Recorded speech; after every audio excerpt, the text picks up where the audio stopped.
నేపాల్లో జరిగిన ఇష్యూనే మన భారతదేశంలో మళ్ళీ జరగాలి అని చెప్పేసి అన్ని రకాలుగా 360 డిగ్రీస్ నుంచి టార్గెట్ చేస్తున్నారు. దానికి నిదర్శనమే లడాఖ్లో జరిగినటువంటి పెద్ద రప్చరు. అండ్ ఇప్పుడు ఐ లవ్ మొహమ్మద్, దీని గురించి మనం మాట్లాడుకుందాం. ఐ లవ్ మొహమ్మద్ ఇది చెప్పేందుకు చాలా ఆలోచించాల్సి వస్తుంది, కానీ చెప్పక తప్పడం లేదు. ప్రశాంతంగా ఉన్న మన దేశంలో గొడవలు, హింస జరగాలని కొందరైతే కుట్రలు చేస్తున్నారు. వారిలో ముందు వరుసలో ఉండేది రాహుల్ ఖాన్ గాంధీ.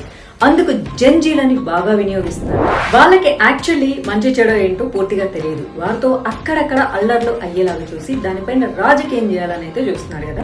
ఆ వయసు పిల్లలకు అన్నింటిపైన పెద్దగా అవగాహన ఉండదు, టెక్నాలజీ మీద మాత్రమే ఉంటుంది. మిగిలిన విషయాలకు ఈజీగా రెచ్చిపోతారు. ఆ 3 పదాల పోస్టర్లతో గల్లీలోకి వస్తూ ప్రైవేట్ ఆస్తులపైన దాడి చేస్తున్నారు. అక్కడ ఉన్న వాళ్ళ కార్లు, బైకులు, ఇళ్లపైన దాడి చేసి వాళ్ళకి నష్టం కలిగించేలా చేస్తున్నారు. అన్ని దేశాల్లో ఇవే చేస్తున్నారు.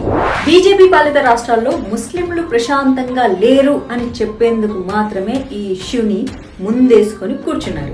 యాక్చువల్లీ ఈ 3 పదాల నిరసనలు కాన్పూర్లో స్టార్ట్ అయ్యాయన్నమాట. ఇప్పుడు సెప్టెంబర్ 4వ తేదీన. ఇళ్లలో నుంచి బయటికి రావాలంటేనే ఆలోచించే ముస్లిం లేడీస్ నాగపూర్, అహ్మద్ నగర్లలో రోడ్లపైకి వచ్చి ప్రొటెస్టులు చేస్తున్నారనమాట. గోద్రాలోని పోలీస్ స్టేషన్ పైన కూడా ఈ గుంపు ఫుల్ గా దాడి చేశారు. ఉత్తరాఖండ్ లోని కాశీపూర్ లో పరిస్థితి అయితే చాలా చాలా ఘోరంగా ఉంది. ఇప్పుడు అనుమతి లేకుండా ఊరేగింపులు కూడా చేస్తున్నారు. అయితే వీటన్నింటి వెనక కాంగ్రెస్ ఉన్నట్లు అనుమానాలు వస్తున్నాయి. నాకైతే అనుమానం కూడా లేదు, నిజమే. కాంగ్రెస్ గురించి తెలుసు కదా, ముస్లిం ఓటు బ్యాంక్ ఉంటే వాళ్ళకి చాలు. రాహుల్ తర్వాత రాహుల్ ఖాన్ గా కూడా మార్చుకునే అవకాశాలు ఉంటాయి. నమస్తే ఫ్రెండ్స్, అందరూ ఎలా ఉన్నారు? ఈరోజు నేను ఒక ముఖ్యమైన విషయం చెప్పడానికి వచ్చాను. అఫ్ కోర్స్ దీని గురించి మీ అందరూ మాట్లాడుకుంటూనే ఉన్నారు. దేశంలో రకరకాల ఇష్యూస్ జరుగుతూ ఉన్నాయి. నేపాల్లో జరిగిన ఇష్యూనే మన భారతదేశంలో మళ్ళీ జరగాలి అని చెప్పేసి అన్ని రకాలుగా 360 డిగ్రీస్ నుంచి టార్గెట్ చేస్తున్నారు. దానికి నిదర్శనమే లడాఖ్లో జరిగినటువంటి పెద్ద రప్చరు. అండ్ ఇప్పుడు ఐ లవ్ మొహమ్మద్, దీని గురించి మనం మాట్లాడుకుందాం. Stay tune. I love Muhammad ఇది చెప్పేందుకు చాలా ఆలోచించాల్సి వస్తుంది, కానీ చెప్పక తప్పడం లేదు. ఎందుకు కారణం జరుగుతున్న దారుణాలు ఇవి అందరికీ తెలియాలి కదా. ఈ 3 పదాలు కలిపి చెప్పడమే నాకున్న ఇబ్బంది. యాక్చువల్లీ ఈ నరేషన్ మొత్తంలో ఎక్కడో ఆ 3 పదాలు వచ్చినా దాని అర్థం అదే అని. మొదటి నుంచి ఆ 3 పదాలు అంటే అర్థం కాదు కనుక చెప్పట్లేదు, చెప్పక తప్పట్లేదు. ఇప్పుడు ఆ 3 పదాలతోనే మన దేశంలో అక్కడక్కడ డిస్టర్బెన్సెస్ అయితే స్టార్ట్ అయ్యాయి. ఆ 3 పదాలతోనే పోస్టర్లు కనిపిస్తున్నాయి. వీరి ఉద్దేశం ఏంటి? ఏం చెప్పాలని చూస్తున్నారు? ఏం చెయ్యాలనుకుంటున్నారు ఈ దేశాన్ని? ప్రశాంతంగా ఉన్న మన దేశంలో గొడవలు, హింస జరగాలని కొందరైతే కుట్రలు చేస్తున్నారు. వారిలో ముందు వరుసలో ఉండేది రాహుల్ ఖాన్ గాంధీ. అందుకు జంజీలని బాగా వినియోగిస్తున్నాడు. జంజీలు అంటే ఈ 2000 ఇయర్లో పుట్టినోళ్ళు, లైక్ అరౌండ్ 20-25 ఇయర్స్ ఉండేటోళ్ళు అనమాట. వాళ్ళకి యాక్చువల్లీ మంచి చెడు ఏంటో పూర్తిగా తెలియదు. వారితో అక్కడక్కడ అల్లర్లు అయ్యేలాగా చూసి దానిపైన రాజకీయం చేయాలని అయితే చూస్తున్నారు కదా. నేపాల్, శ్రీలంక, బంగ్లాదేశ్ ఈ జంజీల వల్లనే నష్టపోయాయి. మన దేశంలో కూడా అదే స్ట్రాటజీని ప్లే చేయాలని చూస్తున్నాడు రాహుల్ ఖాన్ గాంధీ. కేటీఆర్ లాంటి వాళ్ళు కూడా ఈ జంజీలతోనే బీజేపీ పైన ఎలిగేషన్లు చేయాలని చూశాడు. కానీ మొన్న ఎన్డీటీవీలో జరిగిన డిబేట్లో మన దేశంలో ఉన్న జంజీలు అలాంటివి కాదు, చెయ్యము అని చెప్పేసి తేల్చి చెప్పేశారు. ఐఎమ్ ఫీలింగ్ ప్రౌడ్ ఆఫ్ మన ఇండియన్ యూత్. అట్లీస్ట్ వాళ్ళు ఈ టెక్నాలజీ ఆ రోజుల్లో నిజాలేంటో తెలుసుకుంటున్నారు. కానీ వీళ్ళకి ఎక్కడో ఒక మూలన గొడవలు పెట్టాలన్న ఇంట్రెస్ట్ మాత్రం ఇంకా ఉంది. అదే దురద అనమాట. అందుకోసం చేయాల్సిన ప్రయత్నాలన్నీ చేస్తూనే ఉన్నారు కదా. ఆ వయసు పిల్లలకు అన్నింటిపైన పెద్దగా అవగాహన ఉండదు, టెక్నాలజీ మీద మాత్రమే ఉంటుంది. మిగిలిన విషయాలకు ఈజీగా రెచ్చిపోతారు. కాబట్టి వాళ్ళని రెచ్చగొట్టి లాభం పొందాలని అయితే ట్రై చేస్తున్నారు కదా. మన దేశంలో ఎప్పుడూ లేని విధంగా ఆ 3 పదాలు సడన్ గా కనిపించడం, వినిపించడం స్టార్ట్ అయ్యాయి. నార్త్ లో స్టార్ట్ అయిన ఈ ఇష్యూ మెల్లిగా సౌత్ కూడా వచ్చింది. అయితే నార్త్ లో ఉన్నంతగా లేదు. యాక్చువల్ అయితే ఉత్తరప్రదేశ్, మహారాష్ట్ర, గుజరాత్, ఉత్తరాఖండ్ ఇలాంటి రాష్ట్రాల్లో ఈ పోస్టర్లు ఎక్కువగా కనిపిస్తున్నాయి. ఆ 3 పదాల పోస్టర్లతో గల్లీలోకి వస్తూ ప్రైవేట్ ఆస్తులపైన దాడి చేస్తున్నారు. అక్కడ ఉన్న వాళ్ళ కార్లు, బైకులు, ఇళ్లపైన దాడి చేసి వాళ్ళకి నష్టం కలిగించేలా చేస్తున్నారు. అన్ని దేశాల్లో ఇవే చేస్తున్నారు. ఎవరి మతాన్ని వాళ్ళు ప్రేమించుకోవడం సరైందే గానీ మతం పేరుతో జరుగుతున్న ఈ అరాచకం ఏంటి, అడ్డుకుంటున్న మమ్మల్ని కమ్యూనల్ ఎందుకు అంటున్నారు, దీని వెనక ఎవరు ఉన్నారు అన్నది మెయిన్ క్వశ్చన్. అసలు అల్లర్లు ఎక్కడ జరుగుతున్నాయి అది గుర్తుపడితే సరిపోతుంది, దాని వెనక ఉన్నది ఎవరనే విషయం అర్థమైపోతుంది. ఉత్తరప్రదేశ్లో యోగి, మహారాష్ట్రలో ఫడ్నవీస్, గుజరాత్లో భూపేంద్ర పటేల్, వీళ్ళంతా బీజేపీ ముఖ్యమంత్రులు. ఆ రాష్ట్రాల్లోనే ఈ 3 పదాలతో అల్లర్లు స్టార్ట్ అయ్యాయి. ఇది అసలు ఇష్యూ. బీజేపీ పాలిత రాష్ట్రాల్లో ముస్లింలు ప్రశాంతంగా లేరు అని చెప్పేందుకు మాత్రమే ఈ ఇష్యూని ముందేసుకొని కూర్చున్నారు. యాక్చువల్లీ ఈ 3 పదాల నిరసనలు కాన్పూర్లో స్టార్ట్ అయ్యాయన్నమాట. ఇప్పుడు సెప్టెంబర్ 4వ తేదీన ఈ బురావఫత్ ఊరేగింపులో ఆ పదాలు ఫస్ట్ వినిపించాయి. ప్రభుత్వ నిబంధనలకు వ్యతిరేకంగా పోస్టర్లు పెట్టడంతో వారందరిపైన కేసులు పెట్టారు. అది మెల్లిగా అక్కడి నుంచి లక్నో, ఉన్నావ్ ప్రాంతాలకి వెళ్ళిందనమాట. అక్కడి నుంచి బరేలీ, మొరాదాబాద్ లోగు స్టార్ట్ అయిపోయాయి. సో అక్కడ నుంచి ఇంకా మెల్లిగా బీజేపీ పాలిస్తున్న ఇతర స్టేట్స్ కూడా వెళ్ళింది. మహారాష్ట్ర, గుజరాత్, ఇప్పుడు ఉత్తరాఖండ్ స్టేట్స్ లో ఈ నిరసనలు స్టార్ట్ అయ్యాయి.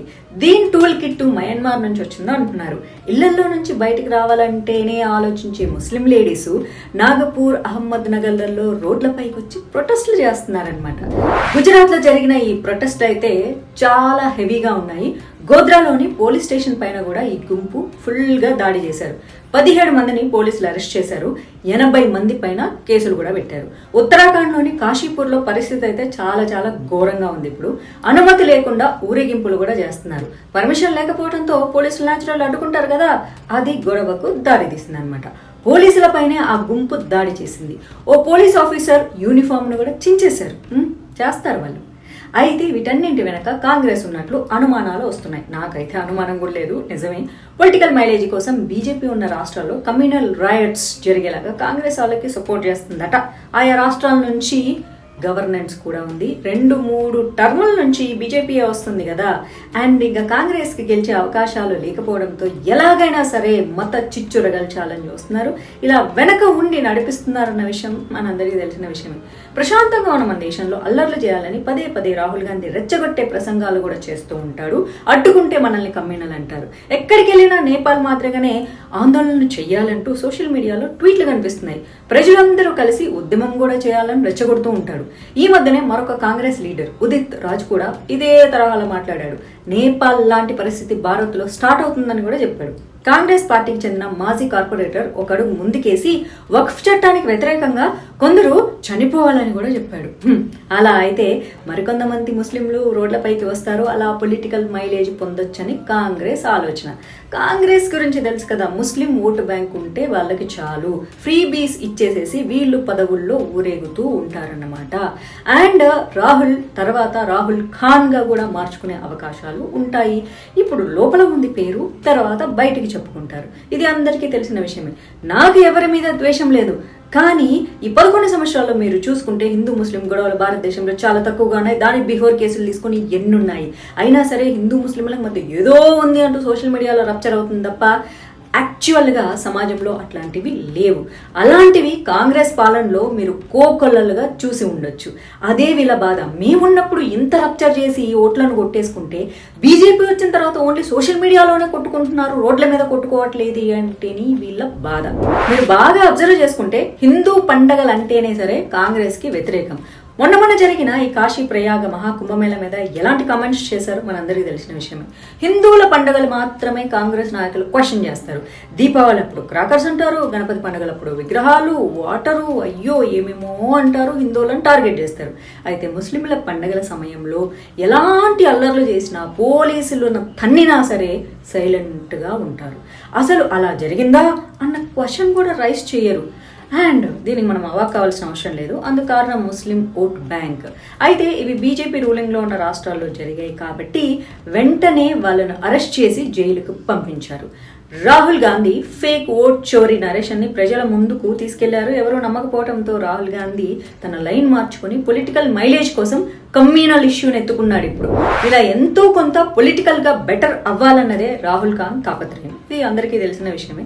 ఇప్పటికే మెజారిటీ హిందువుల్లో కాంగ్రెస్ పార్టీ పైన ఒక రకమైన విసుగైతే వచ్చేసింది. ఎందుకంటే చూసి చూసి అలసిపోయారు. ఇలాంటివి ఇంకా చేస్తే ఆ పార్టీ ముస్లిం మెజారిటీ మాత్రమే ఉన్న ప్లేసెస్కి పరిమితం అయిపోతుంది. అది కూడా అక్కడ ముస్లిం పార్టీలు ఉంటే కాంగ్రెస్ పార్టీకి అవి కూడా మిగలవు. సో ఇప్పటికైనా వాళ్ళు అర్థం చేసుకుంటే ఈ పార్టీ ఇంకొన్నాళ్ళు ఉంటుంది. లేదు అంటే రాహుల్ ఖాన్ గాంధీతోనే అది క్లోజ్ అయిపోతుంది అన్న విషయము రాహుల్ ఖాన్ గాంధీ అర్థం చేసుకోవాలి, కాంగ్రెస్ నాయకులు అర్థం చేసుకోవాలి.